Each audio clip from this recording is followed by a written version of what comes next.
Assalamualaikum warahmatullahi wabarakatuh. Apa kabar Anda semuanya? Mudah-mudahan senantiasa sehat semua ya. Jangan lupa selalu menjaga kesehatan di tengah pandemi ini. Dan jangan lupa selalu tetap semangat belajar. Pada pertemuan sebelumnya, kita telah belajar tentang pencemaran air. Nah, sekarang kita lanjutkan ke materi selanjutnya, yaitu tentang pencemaran udara. Udara merupakan salah satu faktor yang sangat berpengaruh terhadap makhluk hidup. Manusia, hewan, tumbuhan, itu memerlukan udara. Udara tidak tampak mata, tidak berbau, dan tidak ada rasanya. Kehadiran udara hanya dapat dilihat dari adanya angin yang menggerakkan benda. Udara merupakan salah satu jenis sumber daya alam karena memiliki banyak fungsi bagi makhluk hidup. Kandungan gas di udara itu diantaranya ada oksigen. Oksigen merupakan salah satu kandungan gas terbesar di udara yang dibutuhkan untuk proses pembakaran.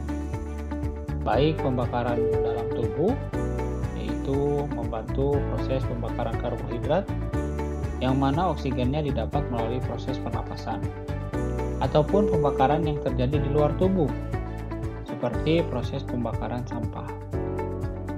Adapun gas lainnya yang ada di udara yaitu nitrogen sebanyak 78%, kemudian argon 0,9% dan karbon dioksida 0,03% dan gas lainnya 0,07%.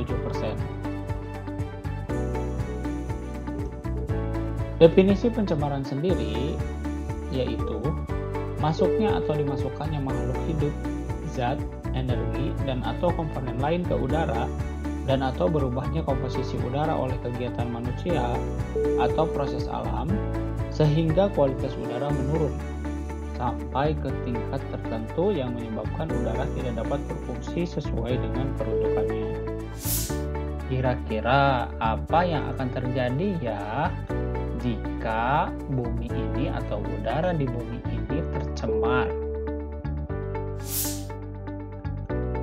Udara yang tercemar itu udara yang mengandung satu atau beberapa zat dalam jumlah banyak sehingga mengganggu manusia, hewan, tumbuhan, dan makhluk lainnya di lingkungannya.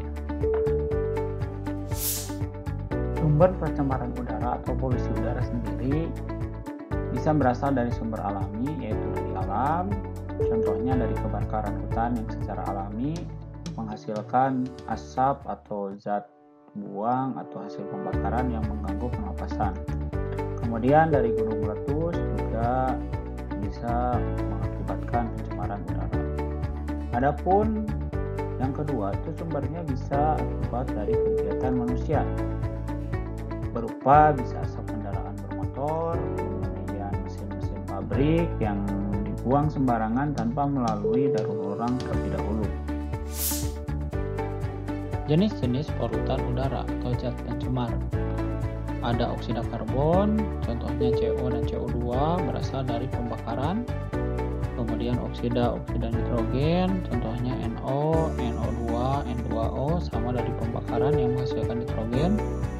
Kemudian oksida sulfur, contohnya SO2, pembakaran dari bahan-bahan yang mengandung sulfur. Kemudian ada partikel debu. Partikel debu ini berasal dari aktivitas alam atau industri. Kemudian ada CH4 berasal dari degradasi limbah pertanian. Kemudian ada juga logam berat seperti merkuri.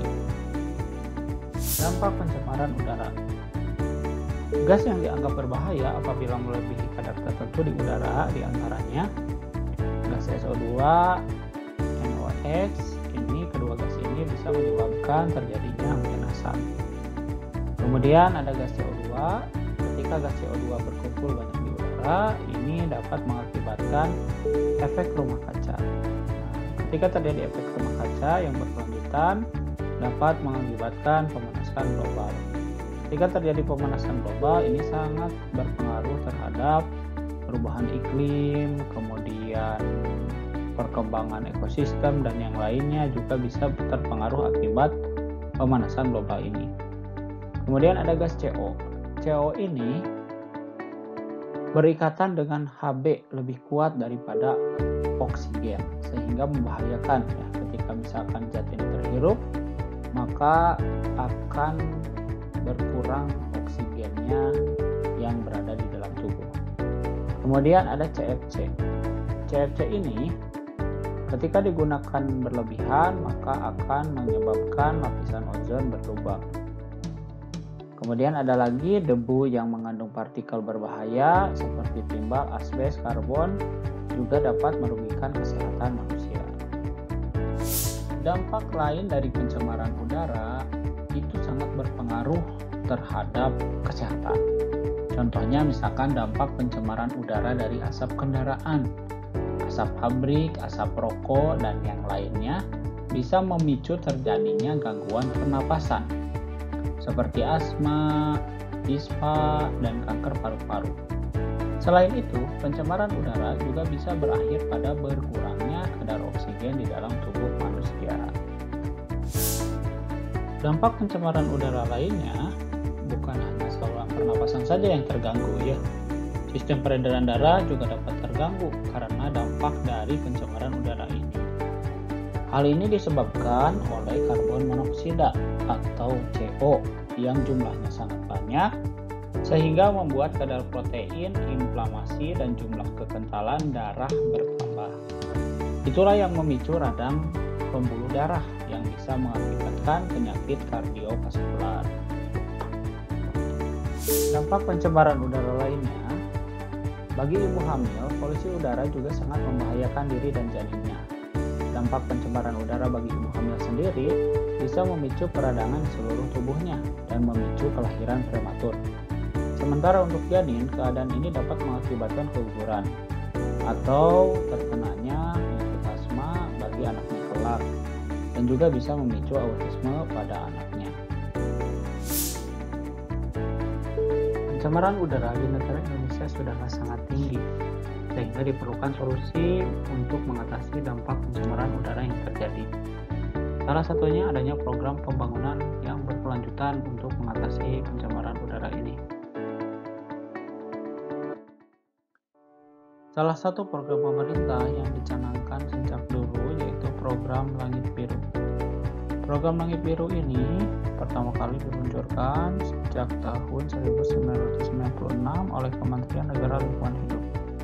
Melalui keputusan Menteri Negara Lingkungan Hidup nomor 15 tahun 1996, program Langit Biru merupakan program yang bertujuan untuk mengendalikan dan mencegah pencemaran udara dan mewujudkan perilaku sadar lingkungan baik dari sumber tidak bergerak atau industri maupun sumber bergerak yaitu kendaraan bermotor.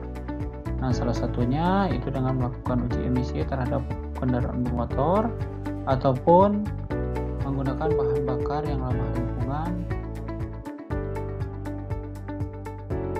Adapun peraturan-peraturan lain sebagai usaha pemerintah dalam penanggulangan pencemaran udara yaitu Peraturan Menteri Lingkungan Hidup dan Kehutanan Republik Indonesia tahun 2020 tentang Indeks Standar Pencemaran Udara.